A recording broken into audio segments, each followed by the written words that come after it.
ఎల్లప్పుడూ ఉండాల్సిందే. ఒకప్పుడు కాదు, ఒకరోజు కాదు, ఇంకా ఎల్లప్పుడూ ఉండాల్సిందే. అవునా కదా?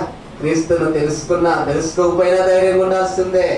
ప్రభువుని ఆనుకున్నా, కొన్నిసార్లు ఆనుకోవడానికి పరిస్థితులు మన జీవితంలో దూరం చేసిన ఎప్పుడూ ధైర్యంగా ఉండాల్సిందే. అదే గుర్తుపెట్టుకోవాల్సిందేనండి.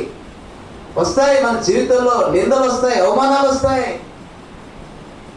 అన్ని కూడా జ్ఞాపకం తీసుకొని రైట్ ఇప్పుడు ఎల్లప్పుడు, ఒకప్పుడు, ఒక రోజు, ఒక గంట కాదు, ఎల్లప్పుడూ ధైర్యంగా ఉండాలి. ఉందామా మరి చెప్పండి. ఎల్లప్పుడు మీ దగ్గరకు వచ్చారని ఎవరైనా ఎట్లుండాలా? ఎట్లుండాలి? మీరు ధైర్యంగా ఉండాలా, వారిని కూడా ఏం చేయాలా? దావీదు అదుల్లాం గుహలో ఉన్నప్పుడు దావీదు దగ్గరికి ఎవరు వచ్చారు తెలుసా అండి? ఎవరు వచ్చారు? 400 మంది వచ్చారు.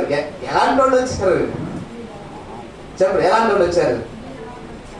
గట్టిగా చెప్పండి, పర్లేదు చెప్పండి. తర్వాత మీరు చదువుకోండి, 1వ సమయాలు 22లో ఉంటాయి, తర్వాత చదువుకోండి అండి. ఎవరెవరంట? ఇబ్బందులు, అప్పులు, అసమాధానం వాళ్ళు అందరూ వచ్చారు కదా. అలాంటి పరిస్థితుల్లో దావీదు ఏం చేశాడు చెప్పండి? వాళ్ళందరూ ధైర్యపరిచాడండి.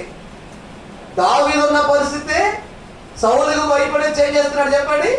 ఆయన దాక్కుంటే, ఆయన పరిస్థితిలో ఉంటే వచ్చిన వాళ్ళు ఏం చేశాడు?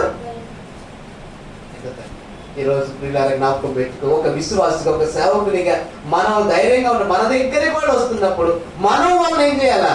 ధైర్యపరచాలి. మనం ధైర్యంగా ఉండాలి. తర్వాత ఏం చేయాలా? ధైర్యపరచాలి. మనం నిరాశపరచకూడదు. ఇలా జరిగిందా, అలా జరిగిందా, అయ్యో ఇంకా వస్తే ఏమో చూసుకోనట్టే. ఇక అసలే పెద్దవాళ్ళు సాగుతున్నారు, మూలగే నక్క మీద ఇంకా చేసినట్టే. అలా చేయొద్దు.